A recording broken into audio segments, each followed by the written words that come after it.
Invisible woman daw, invisible VP daw po kasi hindi pinansin. Matatawa ka doon sa mga ibang DDS vlogger, puta, galit na galit.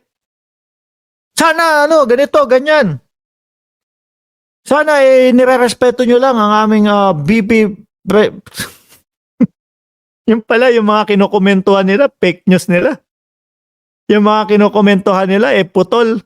Mga kababayan, galit na galit pa, ano? Ang gagaling mag-arte yan. O, nakita nyo, pumanik na ang presidente.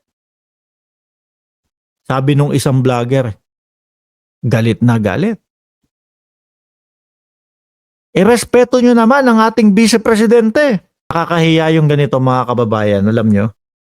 Yung para sa views, tapos puputuli mo yung video, tapos re-reactionan mo.